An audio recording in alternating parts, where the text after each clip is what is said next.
in this way. Chabahar, it is our capacity.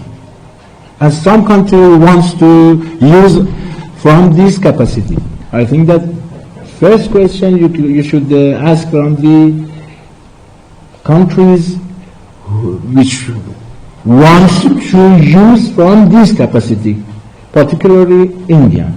Up to now, we have no any comments from the Indian side.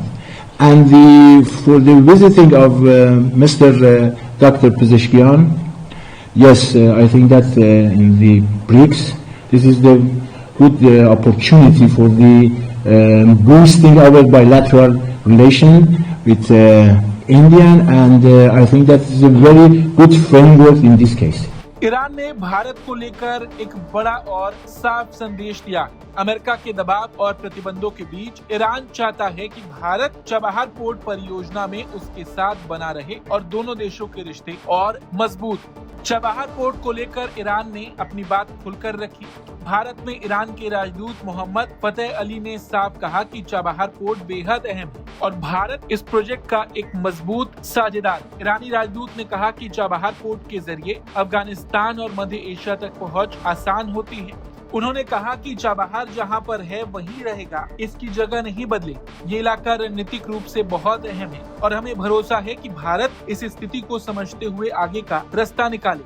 उन्होंने साफ शब्दों में कहा कि Iran Bharat के साथ अपने रिश्तों को और आगे बढ़ाना चाहता है। ईरान का मानना है कि भले ही अभी हालात मुश्किल हों, लेकिन भविष्य में भारत इस प्रोजेक्ट को संभालने का तरीका जरूर निकाल लेगी। In this way, Chabahar, it is our capacity.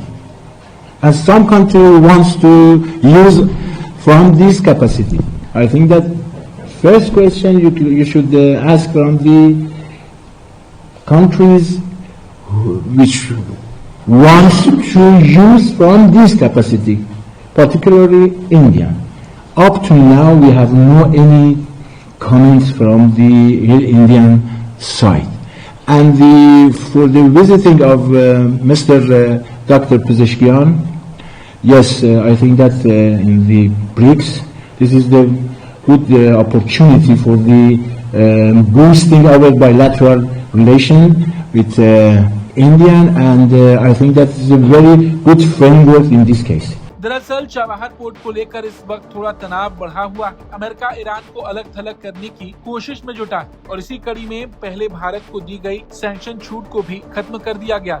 हालांकि भारत से बातचीत के बाद अमेरिका ने चाबहार को लेकर छूट 26 अप्रैल तक बढ़ा दी, लेकिन आगे और राहत मिलने की उम्मीद कम मानी जा रही है, क्योंकि हर तरह से अमेरिका ईरान पर दबाव बना रहा है। तो ऐसे में भारत भी चाबहार पोर्ट को लेकर कदम धीरे धीरे बढ़ा रहा और इसका असर कहीं न कहीं इस बार देखने को भी मिला। भारत के नए बजट में चाबहार पोर्ट के लिए कोई नई राशि नहीं रखी गई, जिससे कई तरह की अटकलें शुरू हो गई। हालांकि इस बीच अब ईरान का भी बड़ा बयान सामने आया है। आपको बता दें, चाबहार पोर्ट ईरान के दक्षिणी तट पर गल्फ ऑफ ओमान के पास स्थित है और इसे भारत के लिए एक वैकल्पिक व्यापारिक रास्ता माना जाता है, खासकर पाकिस्तान को बाईपास करते हुए। भारत और ईरान के बीच 2024 में हुए 10 साल के समझौते के तहत चाबहार के विकास के लिए $250 मिलियन की क्रेडिट लाइन देने का वादा किया गया, जो अभी समय सीमा से बंधी नहीं। कुल मिलाकर साफ है, अमेरिका के दबाव के बावजूद ईरान भारत को अपने साथ देखना चाहता है। चाबहार सिर्फ एक पोर्ट नहीं, बल्कि भारत की रणनीतिक पहुंच और क्षेत्रीय कनेक्टिविटी की चाबी है। और अब सबकी नजर इस बात पर है कि भारत चाबहार को लेकर क्या फैसला लेता है, क्योंकि ईरान ने तो साफ शब्दों में ये बात कह दी कि ईरान भारत के साथ अपने रिश्तों को और आगे बढ़ाना चाहता है। Bureau report, Bharat.